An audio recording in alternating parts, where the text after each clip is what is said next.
Diastasis recti ये क्या है और इसको ट्रीट कैसे करना है? जब आप प्रेग्नेंट होते हैं तो आपकी अब्डोमिनल वॉल की मसल, जिसको हम रेक्टस मसल कहते हैं, जो सेंटर में 2 वर्टिकल मसल्स होती हैं, वो स्ट्रेच हो जाती हैं और वो स्ट्रेच होने की वजह से दोनों के बीच में स्पेस आ जाता है, जिसे डायस्टेसिस रेक्टाई कहते हैं। जब हम प्रेग्नेंट हैं तो कई बार हमारा बच्चा बड़े साइज का हो जाता है, कभी ट्विंस की वजह से, कभी अमनियोटिक फ्लूइड बढ़ने की वजह से, या कभी कभी जनरली वेट ज़्यादा बढ़ने की वजह से ओवर स्ट्रेचिंग हो जाती है और अब्डोमिनल वॉल की मसल्स ओवर स्ट्रेच हो जाती है, उनकी इलास्टिसिटी ख़त्म हो जाती है। जब डिलीवरी हो जाती है तो हमें वो डायस्टेसिस रेक्टाई की वजह से अपना पेट बहुत ही लूज दिखता है और बाहर की तरफ निकला हुआ दिखाई देता है। कैसे डायग्नोसिस करेंगे कि मुझे डायस्टेसिस रेक्टाई है या नहीं है? आप अपनी बैक पर लेटे, दोनों नीज को बेंड किया, दोनों फुट को अपने फ्लोर पर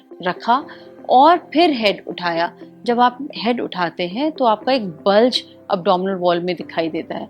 उस बल्ज में अगर आप 2 या 3 फिंगर सेंटर में डाल सकते हैं तो इसका मतलब वहां पर एक स्पेस क्रिएट हो गया है। क्या हम इसे करेक्ट कर सकते हैं?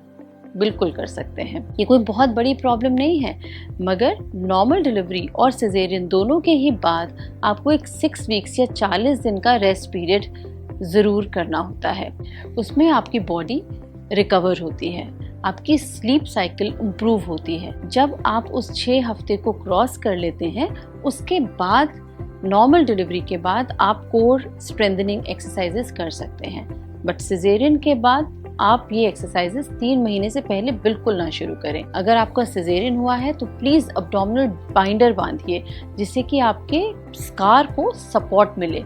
उठते बैठते वक्त, टर्न करते वक्त, सब वक्त आपको अब्डोमिनल बाइंडर बांध के रखना है। और पेल्विक एक्सरसाइजेस स्टार्ट कर देनी है, which are kegels exercises after 6 weeks of normal delivery और caesarean section. But core strengthening exercises जैसे कि पेल्विक टिल्ट हो गया, साइकिलिंग हो गया, डेड बग एक्सरसाइजेस हो गए या मॉडिफाइड प्लैंक्स हो गए, ये सभी एक्सरसाइजेस धीरे धीरे 3 महीने के बाद स्टार्ट करेंगे to strengthen your core and to correct your diastasis recti.